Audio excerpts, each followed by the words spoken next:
Para a maioria dos jovens, a vida é feita de escolhas comuns: qual faculdade cursar, onde trabalhar, quais sonhos perseguir. Mas para alguns, as escolhas são diferentes e muito mais perigosas. No coração do México, uma geração inteira tem sido seduzida pelo poder dos cartéis. Para eles, a escola não ensina o futuro. O cartel, sim. Não há provas finais, apenas testes de lealdade.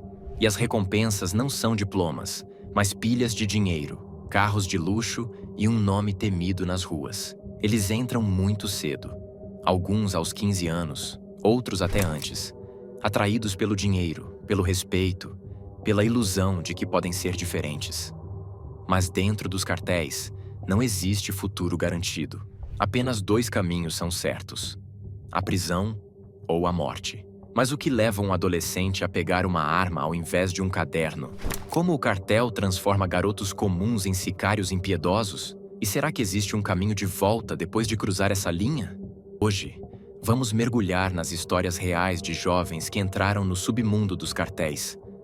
Vamos conhecer seus inícios, suas promessas, suas traições e o destino inevitável que aguardava a maioria deles. Eles sonharam com glória, mas encontraram um pesadelo. Esta é a realidade dos jovens que entram no mundo dos cartéis e descobrem que não há saída. Edgar Jiménez Lugo. Nascido em 1996, em San Diego, na Califórnia, nos Estados Unidos, Edgar Jiménez Lugo era uma criança normal, vivendo uma infância comum. Porém, a sua vida teve uma reviravolta sombria quando foi sequestrado por um cartel mexicano e posteriormente recrutado por um outro cartel, o Cartel del Pacífico Sul. Nesse sequestro, por algum motivo desconhecido, o cartel não lhe fez mal diretamente. Eles viram ali uma oportunidade de recrutar uma criança para a sua rede criminosa. As crianças passavam despercebidas e muitas das vezes nem as autoridades desconfiavam delas. Logo, eram muito úteis para o cartel. O Cartel do Pacífico Sul, fundado e formado por membros que restaram de um antigo cartel chamado Cartel Beltrán Leiva, é até os dias de hoje considerado extremamente violento e perigoso. Eles ficaram conhecidos por decapitar seus inimigos e pendurar os seus corpos em pontes e passarelas, como uma mensagem de terror. E foi nesse cartel que um menino de 14 anos acabou entrando. Dentro desse mundo, o garoto foi obrigado a cometer diversos tipos de atrocidades. E com apenas 14 anos, ele já era responsável por assassinar cerca de 7 pessoas, as quais ele mesmo decapitou.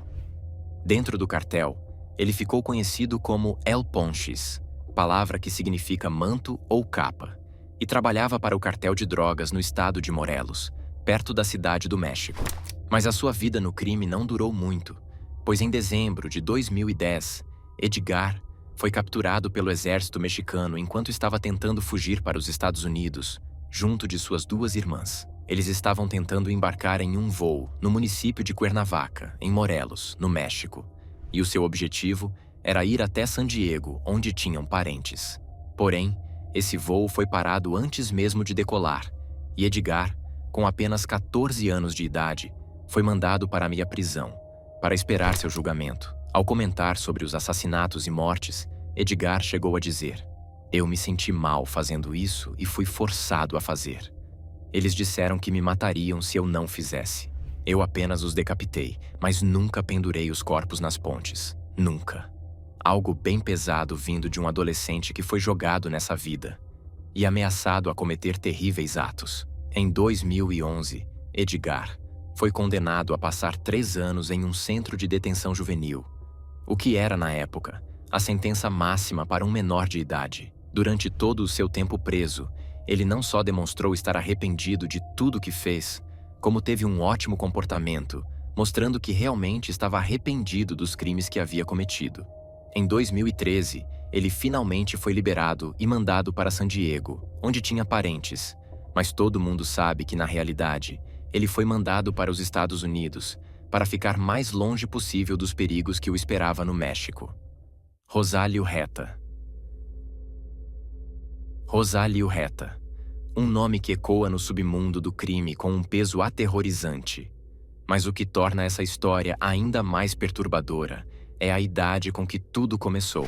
Aos 13 anos, Ele ainda era apenas uma criança quando foi arrastado para as sombras do crime organizado. Ele não teve escolha.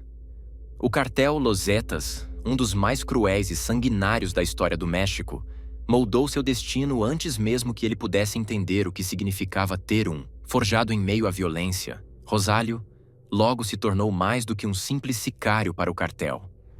Ele era a criação perversa de um mundo onde a vida humana não tinha valor.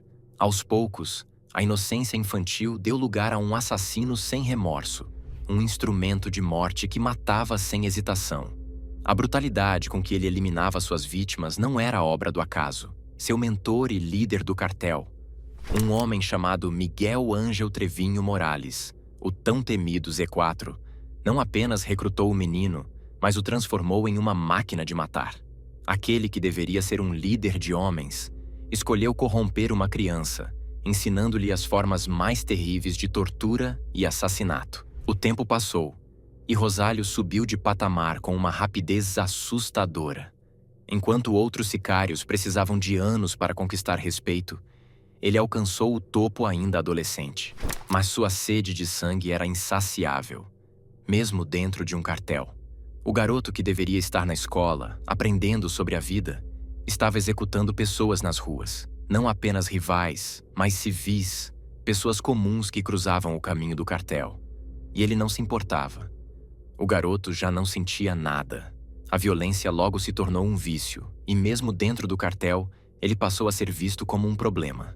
Morales, seu chefe, o homem que moldou sua mente e seu corpo para matar, agora se via diante de algo que nem ele conseguia controlar. A criação havia se voltado contra o Criador. Quando Rosalio, tomado pelo puro prazer da morte, entrou em uma boate e matou quase todos que estavam lá dentro, ele selou seu destino. Havia chamado a atenção demais.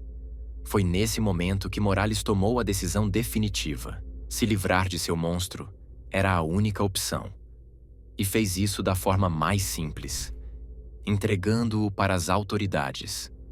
Informantes espalharam seu paradeiro e não demorou para que as autoridades dos Estados Unidos o capturassem. Rosalio Reta foi preso em março de 2006 e tinha apenas 16 anos quando isso aconteceu. Durante os interrogatórios, algo deixou os detetives em choque. Não foram os crimes que ele confessou, mas a frieza com que o adolescente falava deles. Sem arrependimento, sem culpa e sempre rindo. Para ele, matar era um simples jogo. Em entrevistas, perguntaram se ele sentia algo ao tirar vidas, se ao menos tinha remorso da vez que ele executou um traficante na frente de sua esposa e filho. Sua resposta foi simples: não. Ele até chegou a se comparar com o super-homem, sim, o super-herói dos quadrinhos. Ele dizia que se sentia acima de tudo e todos quando assassinava as pessoas.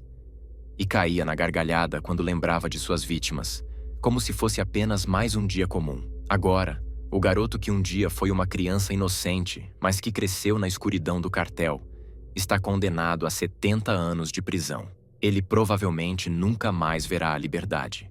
Mas a pergunta que fica é: Rosalio Reta nasceu um monstro, ou foi criado para se tornar um?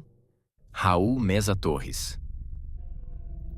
Desde o berço, César Raul Meza Torres já estava destinado ao mundo do crime. Nascido em 31 de outubro de 1991, em Culiacán, Sinaloa, no México, ele não pôde ter uma infância comum. Seu pai, Raul Meza Ontiveros, mais conhecido como LM6, não era um homem qualquer. Ele era um dos líderes do alto escalão do cartel de Sinaloa, uma das organizações criminosas mais poderosas do México.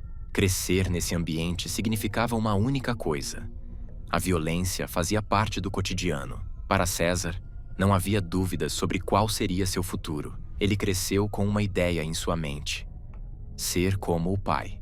Ainda adolescente, com apenas 15 anos, ele já estava inserido nas operações do cartel e até começou a ser chamado de El Mini 6, por conta do apelido de seu pai. Armado e perigoso, ele ganhou fama entre seus amigos, que o viam como uma estrela em ascensão no submundo do crime. Suas redes sociais eram uma galeria de exibição de poder, cheias de fotos posando com armas e drogas. Para alguns, ele era um jovem promissor dentro do cartel. Para outros, apenas um garoto brincando de ser um assassino. E nas redes sociais, ele conseguiu de alguma maneira incentivar diversos outros jovens a entrar para o mundo dos cartéis. Mas a vida no crime cobra seu preço, cedo ou tarde. Poucos meses após o assassinato de seu pai, em 2007, Meza Torres já chamava a atenção da polícia. Aos 15 anos, foi parado em Culiacán por dirigir um veículo blindado sem placas. A abordagem revelou que ele sequer tinha documentação para comprovar a posse do carro. Ao seu lado, ele tinha 2 amigos também menores de idade: Brian Raul Rodrigues Verdugo, de 14 anos, e Jesus Arley Pérez, de 17. Era um sinal claro de que Meza Torres já estava trilhando um caminho perigoso. Mas ele não parou por aí. 2 anos depois, em 2009, a polícia apareceu em uma corrida ilegal de carros onde Meza Torres coincidentemente estava. Quando os policiais tentaram abordar os veículos, os participantes sacaram armas e abriram fogo contra a polícia.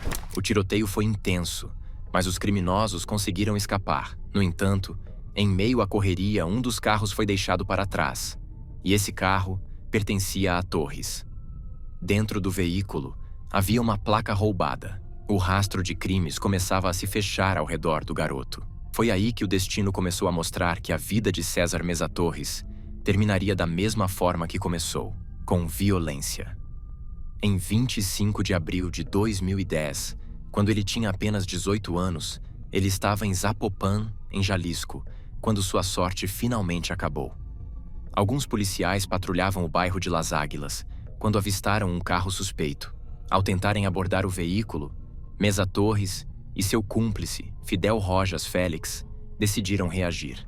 Sacaram suas armas e dispararam para o alto, desafiando a polícia. Os policiais não queriam causar um tiroteio, então tentaram acalmá-los, pedindo para que se rendessem e jogassem as armas para fora do carro. Mas Meza Torres não era do tipo que recuava. Em meio ao confronto, ele matou um policial chamado Jaime Vicente Morales Domingues, com um tiro certeiro em sua cabeça. Outro policial, chamado José Luiz Monroy, foi atingido 3 vezes na mão, na perna e no tórax. O garoto já havia escapado de outros problemas com a polícia, mas desta vez, Meza Torres não teve escapatória. Monroy, mesmo ferido, conseguiu revidar, e seus disparos foram fatais. Aos 18 anos, o jovem sicário que sonhava em se tornar uma lenda do crime caiu sem vida no asfalto. Para muitos, ele era apenas mais um soldado do cartel que não teve escolha a não ser entrar para o crime. Então, o policial foi altamente criticado por ter tirado a vida de um jovem de 18 anos. Mas havia aqueles que viam Torres como apenas um criminoso que estava lá por conta própria e sabia muito bem das escolhas que tinha tomado.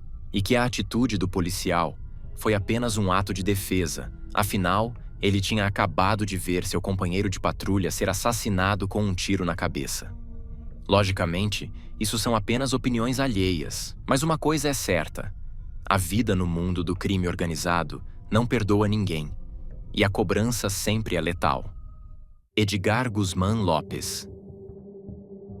Nas sombras do império do cartel de Sinaloa, Edgar Guzmán Lopes nasceu com o peso de um legado que poucos poderiam carregar. Filho de Joaquim El Chapo Guzmán, o maior nome do narcotráfico mexicano, ele nunca teve a chance de escolher um destino diferente para atacar sua vida. Seu sangue já estava marcado pela violência, pelo poder e pela inevitável queda. Desde criança, Edgar observava o submundo do crime se desenrolar diante de seus olhos. Ele cresceu cercado por conversas sussurradas, reuniões secretas e olhares que escondiam segredos de sangue e cocaína. Mas apesar de ser chamado de o Príncipe de Sinaloa, seu pai nunca o deixou participar diretamente dos negócios. El Chapo queria protegê-lo do mesmo destino que consumia tantos outros. Mas Edgar era um Guzmán, e fugir da vida do cartel era impossível. Com o passar dos anos, a promessa de um futuro sombrio se concretizou. Em 2008, já inserido nos negócios da família, Edgar fazia entregas e negociações como qualquer outro membro do cartel. Ele estava aprendendo o ofício que um dia herdaria junto de seus outros irmãos, seguindo os passos de seu pai. Mas foi justamente nessa jornada que sua história tomaria um rumo totalmente inesperado. Era maio de 2008 quando Edgar e seu colega, Arturo Mesa Cázares voltavam de Chicago, após concluírem uma grande entrega de cocaína. Tudo parecia correr como planejado. A entrega havia sido um sucesso. Eles estavam em uma SUV vermelha, cruzando os limites de Culiacán, território do cartel de Sinaloa, sem saber que o destino já havia escrito o fim de sua vida. Na entrada da cidade, a escuridão escondia dezenas de sicários, atentos a qualquer movimentação suspeita. Eles tinham uma missão: eliminar um inimigo do cartel. O alvo? Arturo Beltrán Leiva, um líder de um cartel inimigo, que agora era visto como uma ameaça. As informações diziam que ele estaria em uma SUV vermelha, e quando Edgar e Arturo cruzaram o caminho dos assassinos, o destino já havia selado sua sentença. Os sicários agiram rápido, sem tempo para perguntas e sem hesitação. Eles reportaram a seus superiores que o carro havia chegado. A resposta foi curta, direta e mortal: eliminem. Então o inferno se abriu. O barulho ensurdecedor dos tiros ecoou pela noite. Rajadas de balas perfuraram a lataria, os vidros e os corpos. Não houve tempo para reações, não houve chance de fuga. Em segundos, a SUV vermelha se tornou um túmulo de metal, completamente manchado de sangue. No final, foram mais de 300 disparos feitos pelos assassinos. Quando os sicários finalmente se aproximaram para confirmar o serviço, a verdade os atingiu com o peso de uma maldição. Ali, no meio do caos, estava Edgar Guzmán Lopes, o filho de El Chapo, o príncipe de Sinaloa, morto, não por rivais, não pela polícia, mas por aqueles que, um dia, deveriam ser seus próprios soldados. O silêncio que se seguiu foi mais aterrorizante do que os disparos. O erro era irreversível. O cartel havia assassinado seu herdeiro, e o próprio império que deveria elevá-lo ao poder acabou selando seu destino. No final, o príncipe nunca chegou ao trono. Gabriel Cardona. Gabriel Cardona nasceu em Laredo, no Texas, Estados Unidos, e sua infância foi marcada por um fator maior: a pobreza. Sua família fazia de tudo para melhorar financeiramente, mas algo parecia estar o segurando. Cardona via que o esforço de seus pais quase não dava resultados. Então, em seu subconsciente, ele começou a acreditar que a única maneira de melhorar de vida era pelo mundo do crime. Desde a adolescência, ele e diversos amigos começaram a roubar carros na fronteira com o México, para vender as peças e, assim, fazer dinheiro. Porém, além de chamar a atenção das autoridades, esses garotos começaram a chamar a atenção de um dos piores cartéis do México, os Los Zetas. Algo que infelizmente não parecia ser ruim para Cardona, que viu ali uma oportunidade de melhorar de vida. Com apenas 17 anos, ele foi recrutado para o cartel. Mal sabia ele que essa decisão seria o exato momento em que a sua vida começaria a ficar cada vez mais sombria. Os Los Zetas foi um cartel criado com apenas ex-militares e ex-policiais. No início, eles faziam a segurança do cartel do Golfo, mas ao passar do tempo, eles decidiram que iriam ser independentes e, assim, mudaram para o tráfico de drogas e assassinatos. Os principais membros sabiam que o nome e os rostos deles estavam em todos os sistemas de segurança. Afinal, em algum tempo passado, eles foram no exército mexicano. Logo, seus dados estavam registrados. Foi aí que eles começaram a buscar por jovens que pareciam fáceis de recrutar. Esses jovens podiam passar pela fronteira sem serem percebidos e sem sequer chamar atenção.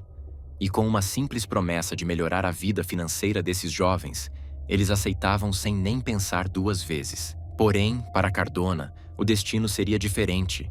Ele não se tornou uma mula de drogas. Ele se tornou algo muito pior. Com apenas 17 anos, ele se tornou um sicário para os Los Zetas e começou a ser responsável por assassinar os inimigos do cartel. Para um garoto que cresceu na pobreza, dentro do cartel ele estava vivendo uma vida luxuosa, repleta de carros, mulheres e muito dinheiro.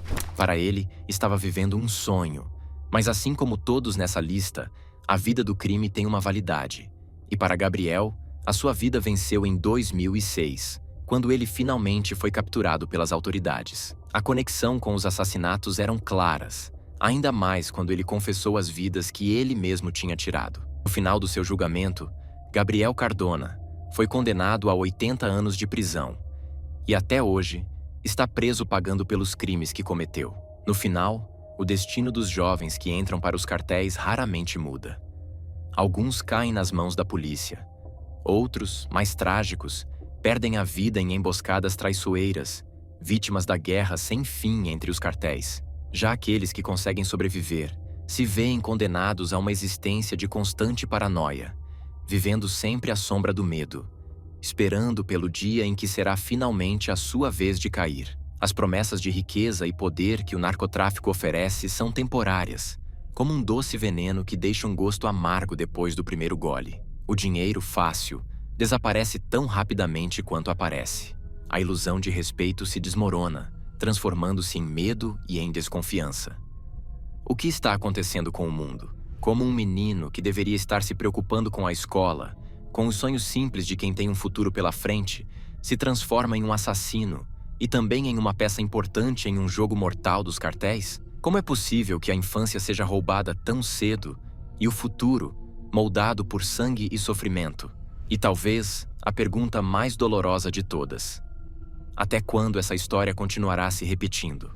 Até quando mais e mais jovens serão puxados para esse abismo sem fundo e sem chance de voltar?